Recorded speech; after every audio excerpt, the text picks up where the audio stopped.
something crazy. Crazy. Whoa, what's that? Fish, fish, fish. Got him, got him. Now for our reduction. That is an incredible way to cook fish. Joined another crew member to the team.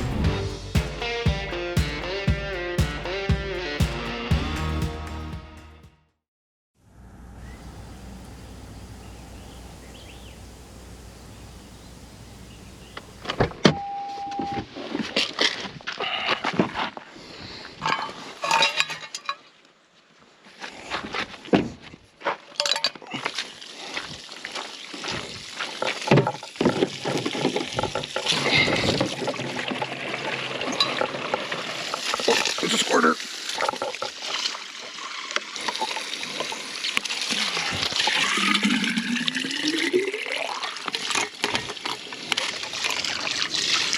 Oh, yeah.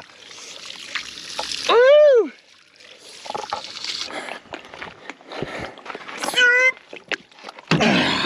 Sit some water. Come on. Come on, baby girl. Come on. Come here. Wet girl. Ah, there you go. Pretty tasty waters, huh? She's so cute.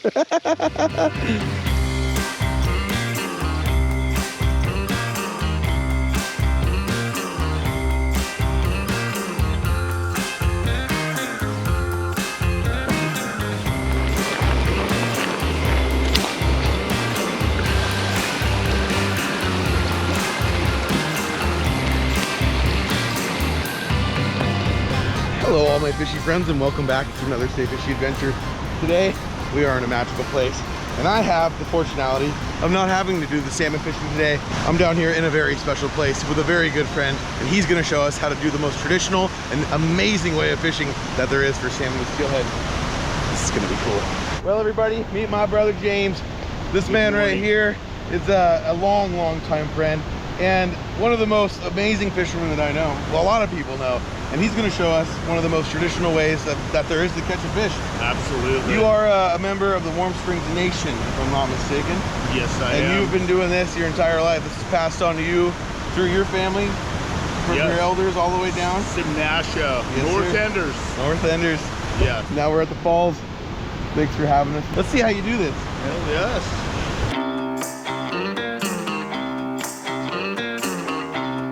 This spot here is one of the best native fishing sites on the Cheat River, and I've been fishing here, man, for a long time. Yeah, this eddy right here is this place is iconic. This is the spot. This right here is a pole. There's a hoop. There's a spring steel hoop. There's a nylon net on there, about 8 foot deep. Yeah, this is the place. I'm just waiting right now. This string right here, once this bad boy starts tugging like that, it's time. It's on. It's time. The way that these guys fish, as you saw, James has that pole down in the water, and this is what is on the end of it. It's called a dip net, and this is a pretty small mesh. It's about a 3 to 4 inch mesh, and what they do is they stick that down in the water, right in the midst of the fast current of the water. They hold that pole, they tie it off to the platform itself, and then they grab that bite line and wait for that fish to hit the line, pull tight, and then they rip that thing up and pull the fish out of the water. Very, very cool way of fishing. Super traditional. They've been making these dip nets for forever, back when they were actually braiding the net material out of bark. So it's very, very cool to be down here and get to do this. As a non-tribal, I'm not allowed to touch any of this or be on the platform, so we're gonna sit back and watch and enjoy an amazing show. Come on, fish.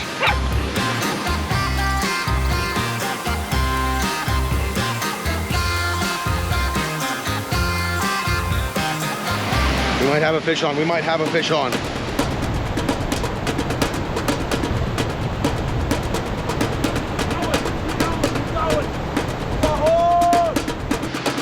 It's a hog! Woohoo! Oh, baby! Oh, from what I can see from here, it is not a keeper. It looks like a beautiful steelhead, but it's gonna have to go back in the water, and we're gonna have to keep waiting. We got this super sweet little oasis built down here, and this is where we're spending the beginning of our day. the reason we're getting this fish, one, is because this is a pretty cool thing to get to experience as a Stay Fishy audience. I'm so glad I'm getting to share this with you guys. This is a blessing I've had a lot of my life, to have very good friends in this community and be able to come out and see this kind of stuff. Woohoo! But the hope today is to be able to take a little piece of the fish home and then go into the woods and find the rest of our recipe. So this is gonna be pretty cool. One fish down, let's send him back. Let's get a bigger one.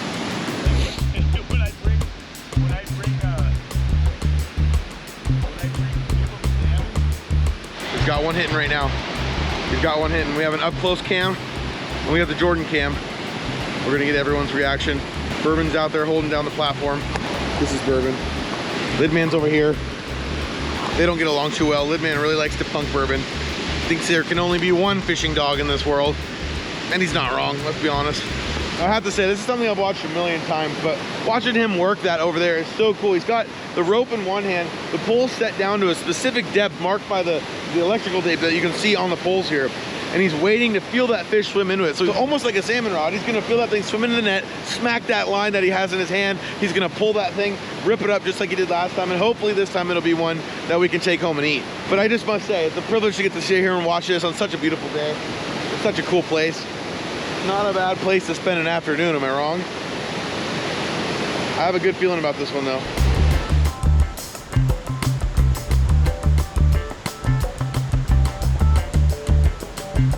Okay, I'm over here shooting sunflower seeds, and we just missed another one. I watched it dang near yank that rope right out of his hand. That thing smashed it. I do not know how it didn't get stuck. I think this kind of shows you guys, a lot of people think that this is like a decimation to the salmon runs when people fish like this, but it's just like any other type of fishing. The good days you get them, the bad days you don't. But the thing is about this fishery right here, and a lot of the fisheries like this in the Pacific Northwest, is these are descended fisheries. These have been handed down since 1855. These are treaty rights that allow these people to fish like this at these spots. And it's a super, super efficient way of fishing. They can sort through the fish, they can release them unharmed, and then they can still get that food for their families and for the rest of their lives throughout the year. Pretty cool little operation.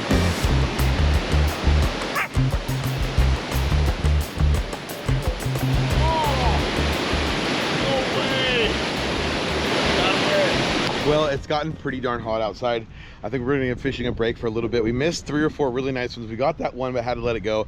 But I think we'll come back for the evening bite. We need to get high in the mountains and get out of this freaking heat. But first, I have an announcement. You guys may have caught it in the beginning of the video, probably rewinded it a couple times, and you weren't wrong. We have officially joined another crew member to the team. Everybody, Minnie, everybody. This is the product of this guy right here. And this is what we have now. I came up with the name Minnie. It was kind of an obvious choice because I was like, yeah, it's a mini me of little. That's why I picked her. And so it just kind of stuck. Now her name's Minnie. And now she will forever be in our hearts. But nonetheless, it's time to get high in elevation and out of this heat for our next step of this video. Let's go. Let's go, kids. Go on, little. Show her the way. Show her the way, Papa, little. Oh, look, they're just keeping right up with Dad. Good boy, Lid Man. Good boy.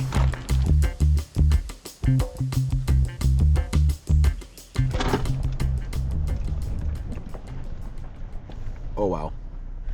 When it comes to foraging, I always say follow your nose. And the ironic part of how this little scene just unfolded was drive around, drive along. The kids in the back screaming, "Daddy, I gotta go to the bathroom." Just getting a little Tommy Boy reference. But we're cruising into the woods here, and I got the biggest and sweetest whiff of the year, and that's because of these things right here. I truly do mean follow your nose. When it comes to mushroom picking, when it comes to huckleberry picking, a lot of times you want to search for elevation, you want to search for the right kind of climate and the right kind of time of year. But there's something to be said that when you find the berry fields, you find the berry fields. Look at how freaking full all these huckleberry bushes are. And I smelt it as soon as we pulled into this section of forest. Let's get to picking. Okay, so not exactly the most proper way, but the way I like to pick huckleberries is with Ziploc bags. It's not the best. Again, I like to have a nice cold cooler to put them in. When you do this, the more common way to do it, it's like with a 1 or a 2-gallon bucket, usually something small, a little pail that you can put under the bush. But I like this because you can kind of hold it in your fingers, you get it underneath the bush. I'll show you an example here in a second, and you can kind of just like sprinkle the berries off of the limbs into the basket, or Ziploc bag. And then I can just throw them right in the freezer when I get home if I want to save them. Normally it's very, very challenging to get home without eating them all. So we're gonna do our best here. We're gonna pick as many as we can. There's a lot of bushes. It's time to get to work.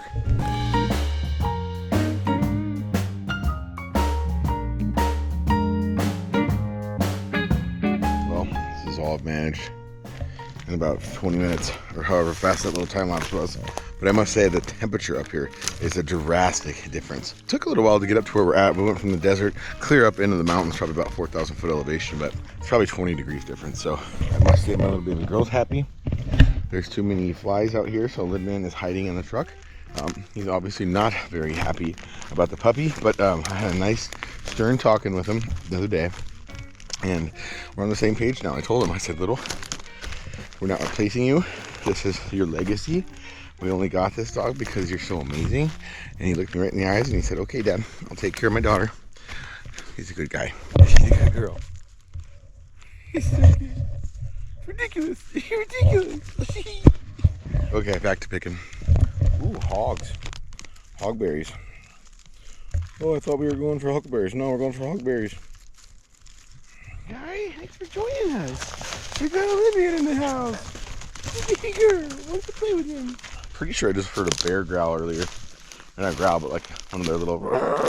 It's like when their moms are calling after the cubs. So I think Little could smell the bear, heard the bear. He came to protect us. Good boy, Little. I mean, I don't know if you guys can really tell, but every bush that you see that's about this tall from here to Timbuktu is huckleberries right here. This is one heck of a patch. Unfortunately, we have had a lot of forest fires in all the west of the United States over the last few years. But wherever there's a forest fire, where there's a lot of logging, where there was logging about 5, 6 to 8 years ago, the ground is clear and allows these berries to grow and then get a lot of sunlight. So more mature bushes have a lot nicer berries. They're actually like the big tall bushy ones that you've seen us pick before. But these ones are all pretty young berries. But nonetheless, there are absolutely tons of them. So it kind of makes up for their lack of size and the quantity. So pretty cool. But as you're out there scouting, get above about 3,000 to 5,000 feet. Go to an area that is going to have a little bit more like an alpine style area, depending on where you're at in the country. But there's pretty much huckleberries everywhere, whether in the Rocky Mountains, whether on the west coast of the Cascades, or anywhere else, north, south, all the way to freaking, who knows, basically all the way from Alaska all the way south. There you'll find these kind of berries. So go out and enjoy them. They are an absolute treat.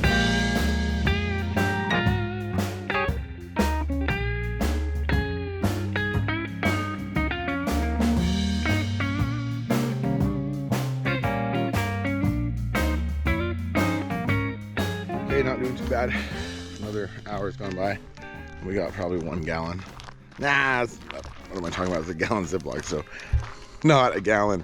That's some wishful thinking there. But I must say, it's so nice up here. I absolutely love being in the mountains and having this new truck. Thank you again, Gresham Toyota, for sponsoring both Stay Fishy and Addicted. If you guys want to get a really, really bad truck, fully customized any way you want, these guys down there at Gresham Toyota will help you along the entire way. They're an amazing sponsor of this both shows, so whether you watch Addicted or Stay Fishy.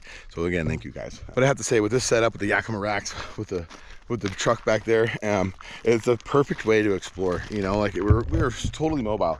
You guys have seen me fish and do these trips enough over the years, and been able to see exactly how easy it is to keep moving and moving and moving and bouncing around and still stay comfortable. I'm sleeping pretty good every night. You know, we're taking baths in the river, but you know what? It's 100 degrees outside, so I wouldn't have it any other way. But again, I must say, this is a really cool way to experience life. Come out here, enjoy some of the fruits of Mother Nature, live a little, and take a deep breath. Thanks for joining me, everyone. All right, time for a little mid-evening appetizer. It's been a long day, a lot of driving, and again, a lot of heat. It really takes it out of a guy, let me tell you. But we have all the fixings for a pretty amazing meal right now, so it's time to snack down. Okay, so on the menu tonight, I couldn't help myself. I had to bust into it. Intense cheddar. You had me at intense cheddar, bro. The weasel.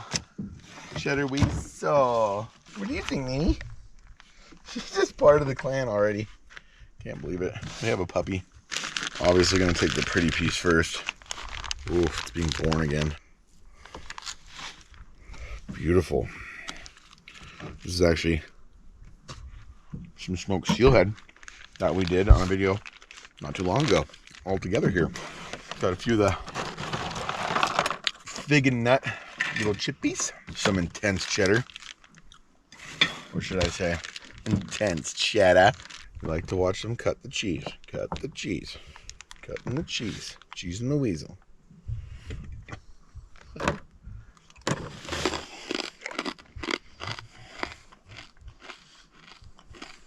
Okay, last but not least, that looks good. That looks really good. We got some raspberry habanero chili jam. Let's do a little glob of that. Just a fresh glob. That stuff looks nice. I'm gonna go a flake of the Steely. A flake or two maybe. I'm feeling a 2 flaker. It's been a long day. And a little mohawk of cheese. Nice. Call it the quad decker. That's everything you need.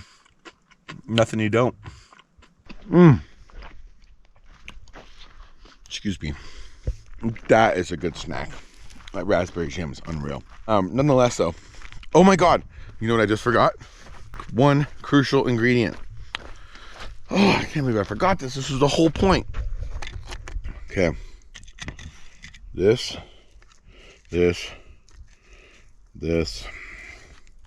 and this. I mean, come on. Huckleberry sandwich. I'll give you a huckleberry sandwich. I could almost make a grown man cry. I'm not gonna lie right there. Except I'm not gonna cry either. But anyhow, fishing was a bust today. Not a full bust. It's a really good thing to let those wild steelhead go. They're a super endangered species in the Pacific Northwest. Missed a couple good opportunities. James is down there right now. I'm sure he's already got a bunch of fish on the bank, but conditions were weird this morning for that fishing. So that happens. It happens no matter what style of fishing you do, but we still need a recipe. So we're gonna go set up camp.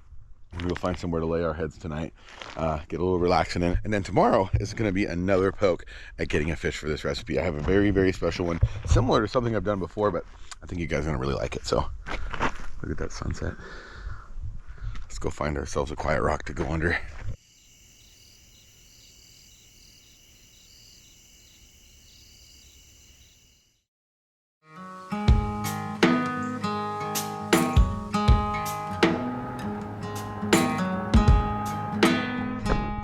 Okay, we have made the long journey down the mountain and we are going for a last ditch effort at finding a steelhead.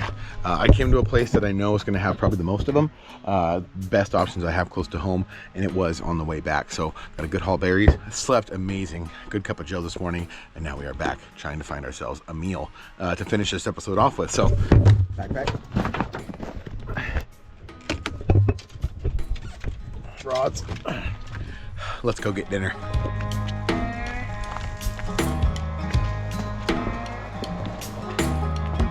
Fishy out there. Sun's still on it pretty hard though. I guess the sun comes up this morning, it'll start to kind of pull off the water on that side of the river. But let's go to the head of the hole, see what it looks like. All I know is it looks really good. Really, really good.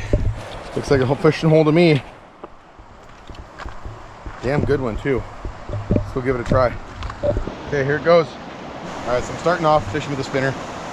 Figure make the most quickest work of it. I know these fish really love these spinners. Seems to be a lot of people fishing downriver. There's people upriver, so it's a good sign of this fish here. But I got this entire hole to myself, and I can see as this sun starts to move across the sky, I'm going to get some nice shade here for this early morning. We made it down here as fast as we could, but can only do so much. Fingers crossed, everybody. Fingers crossed. See if we can get Minnie's first steelhead. Look at her. Just look at her. Cuteness, patooteness. Come on, Minnie. Oh, that's bottom. Damn. That? Pretty good there? I got 5 for the monkey standing. Oh, you got a steely? I'm gonna do some trout. Nice. Killer. Thank you, man. Well, keep trying then. We're trying to go up layers there. I'm right there here. Yeah, I was waiting for it to get a little bit more shade and I was going to work my way down. I've always floated across and then walked up, but I've been here, I haven't been here in a while. What's that? Yeah, kind of snag you mean? Yeah. Yeah, thank you. Okay, waited out here to get my unsnagged I'm really liking this stuff right in here in front of me for how hot it's been. I mean, heck, yesterday it was 90 some. We were on a different part of the state for sure, but it was a lot different climate over there, but it's been just as hot here, which is a big deal. So we're gonna work our way down and through this stuff. I got my spinner way out there right now. I'm gonna switch to my bobber and jig here. I really think we're gonna end up finding something here at some point here this morning. So fingers are crossed. Fingers are crossed. Let's try it up here.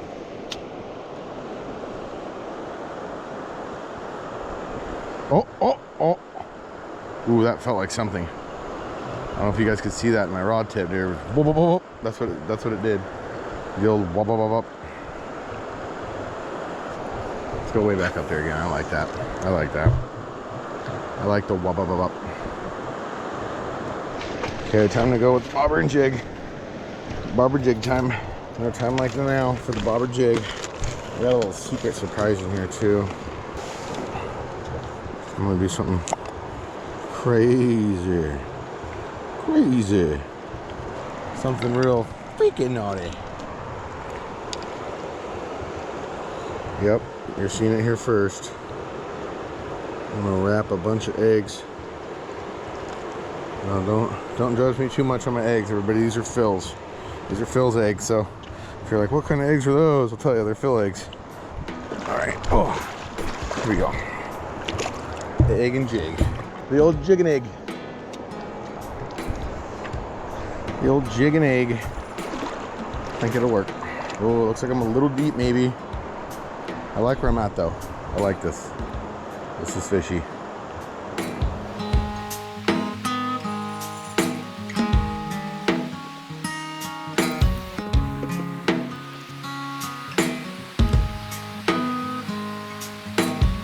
Okay, spot number one, no fish.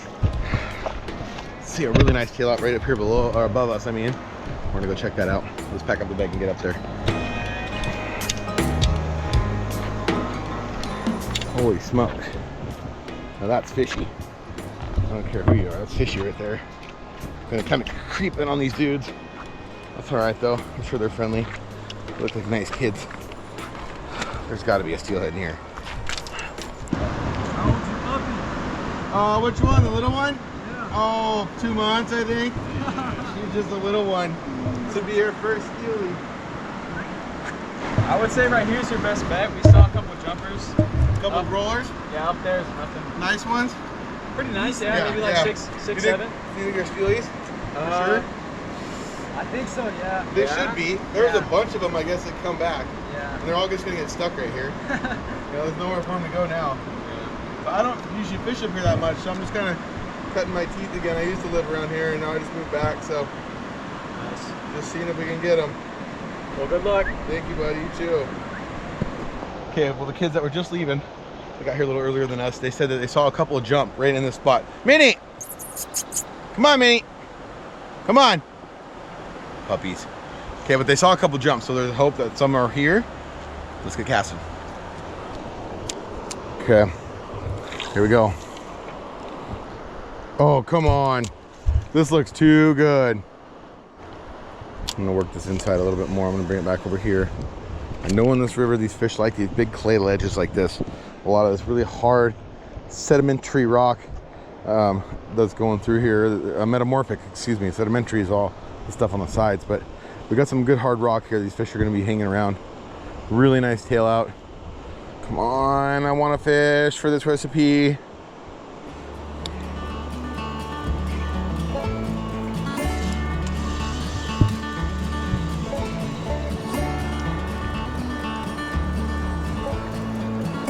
Fish, fish, fish, got him, yes, yes, got him. Looks like a little guy. Just a trout, but we'll take it, Nice. Oh, it's a pike minnow. Darn it. Not what we're looking for. Wrong species. Northern pike minnow. No good.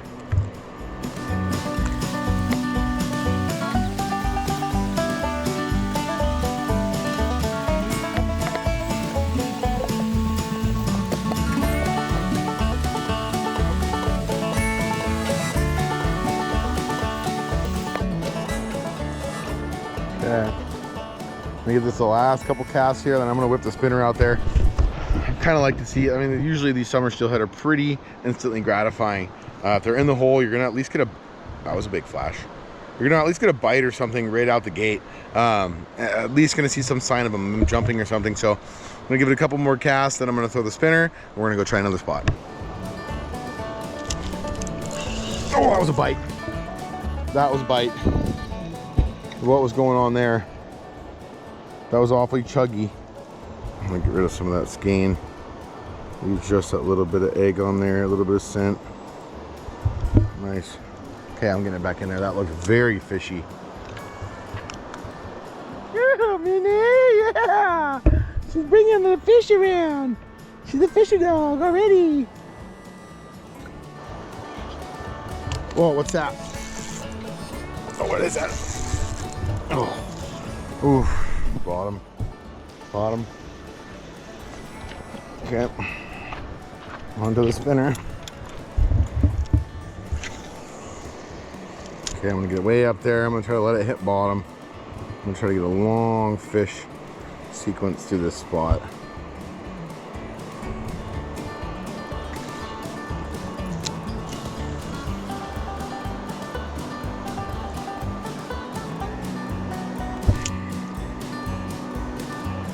There we go. Come on, baby. Come on, Steely. Get my number. Get my number. Get my number, Steely. Pick me.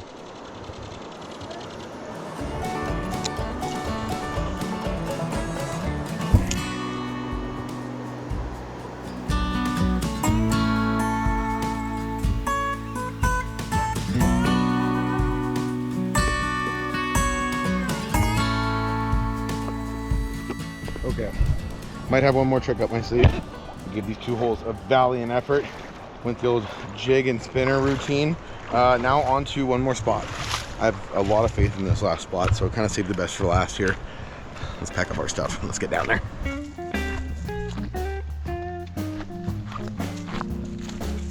Okay, so the last hole we're gonna fish is back at the house. And the new house that you guys have seen on a couple of the episodes, Cooking in the Backyard, is right on the river. I'm not gonna say which river, but it is right on a very, very prolific river. But it's really hard for me to get down to the river. So I've heard, so we're in a little neighborhood here, that we can walk down some of this property and fish. So we're gonna give that a test. We're gonna see if we can shovel here.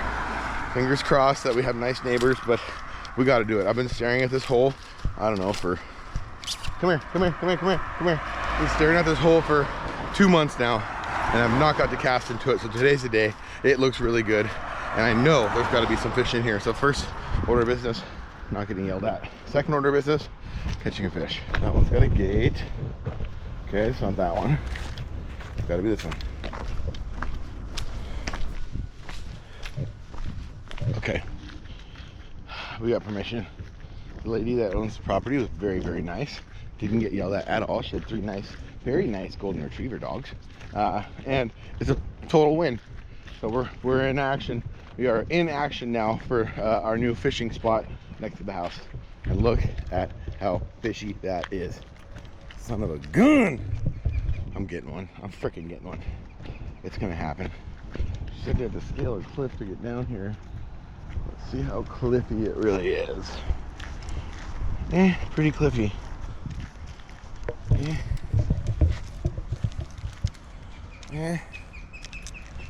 Heck, why not? Whatever, don't look that bad. Little might have a kind of a tough time, but whatever. We'll figure it out later. Never mind, he's right there. Left Minnie at the house. Figured this wasn't a good operation to bring her for the first time. We made it! Okay, I'm gonna change out my lure. This is not the right kind of water for this kind of lure.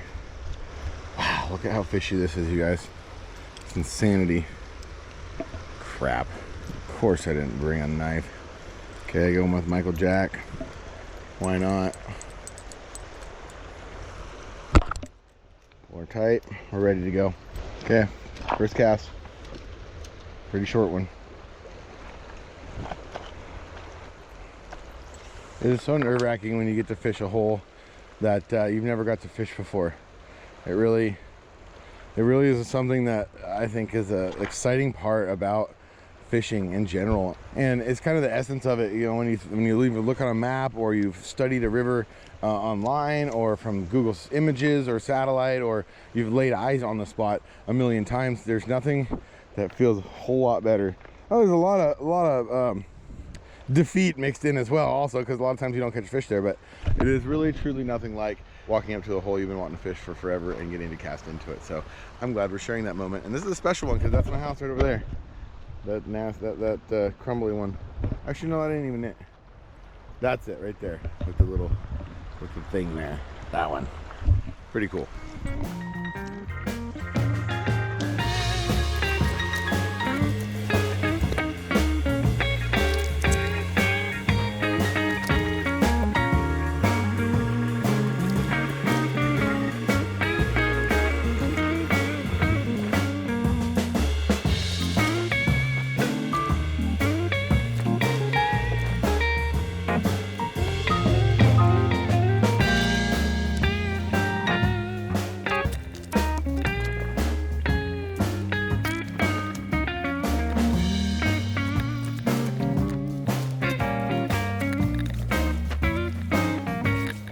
Interesting hole here.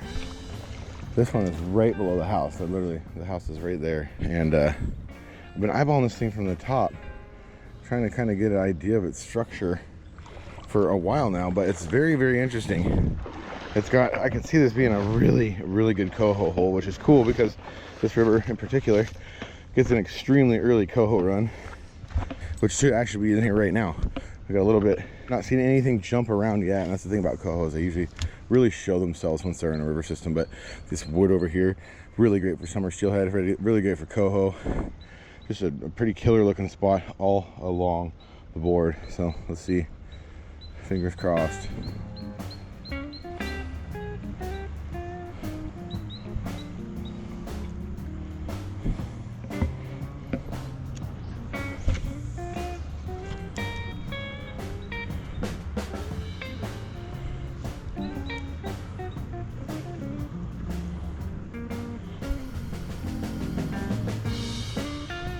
Well, heck with it.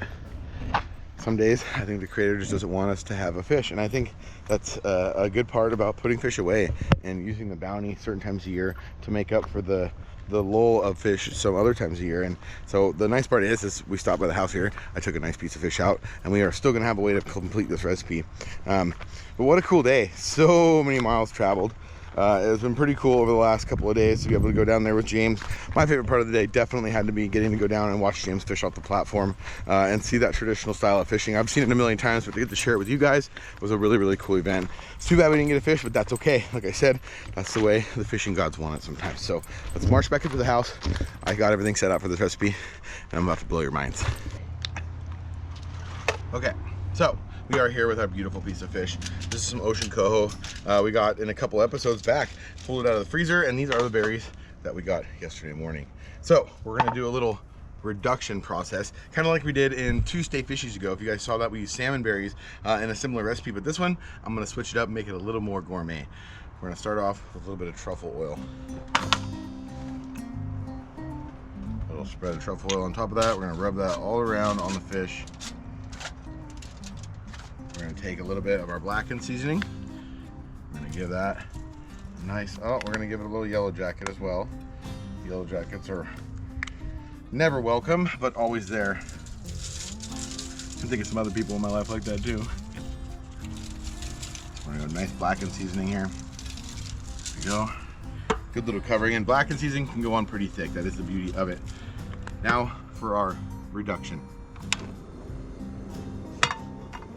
Okay, I'm gonna start off with a little bit of balsamic vinegar. It's gonna go right in the base. That's gonna be good. Okay, I'm gonna finally dice some green onions. Not a ton, I just kind of want that acidy flavor from these, or that more of an onion essence than the actual whole thing in there. So I'll go just a little bit of that right in the base of my pan. Now we're gonna add about, I don't know, 30 berries sparingly. There we go. And then just a little bit more. that vinegar. Beautiful. Okay, let's get that hot. Okay, next order of business is to get all my berries smashed up. And once they get hot, they're gonna start kind of making almost like a caramelized action in that pan, and that's what I want. I want to sit here and reduce this thing until we get a really nice consistency here. I'm gonna want it kind of like a syrup. The only way to get syrup is to heat up the sugars.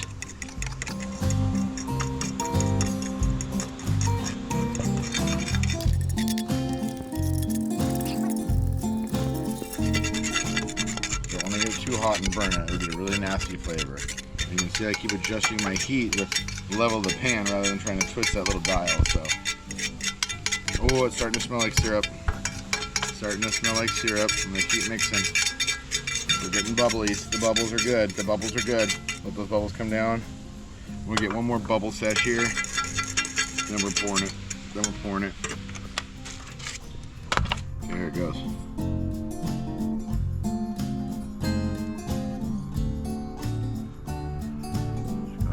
That out. Oh wow. Now obviously the next incredible thing would be to smoke this thing, and that's exactly what we're gonna do. Okay, we got that at about 350. Gonna give it about 10-15 minutes. I cannot wait to try this. Okay, I hear a sizzle. It's a tail piece no less, and about 350 it's not gonna take very long, so that's what we're dealing with right now, ladies and gentlemen. Wow, let's take it over here out of that direct sunlight. Turn that off. Holy smokes. Holy smokes. Look at that. That is an incredible way to cook a fish. I've done this before with trout, so this is my first time trying this with steelhead. The last time I did it with steelhead as well, but that was with salmon berry. It's not such a pungent flavored berry like the huckleberry is. I think we're onto something here. Let's take a bite. Okay. We're taking the butt of the butt piece. Look at how caramely that is now. It's like syrup. And douse that on there. Look at that. Now, if you don't think that's gonna taste good, you just ain't breathing. Wow. Blackened was definitely the right choice for that. It's got a bit of a sweet flavor with that huckleberry reduction. The blackened really goes well with the sweet flavor. I've had blackened seasoning where people crusted some brown sugar on the fish that they were cooking, and this turned out just perfect. So great little mesh of the blackened addicted seasoning and a huckleberry reduction. That is unreal. What do you think, Minnie? Yeah? Is that pretty good? I'll give you a piece of skin, don't you worry. One last bite. Wow. Dinner of kings right there. Wow. What a day. What a road trip. What an experience. And I'm so glad you guys got to join us along the way. I'm going to kick back, enjoy the evening sunset, look over the river, and we will see you guys next week. Same time, same place. You all stay fishy. We'll see you out there.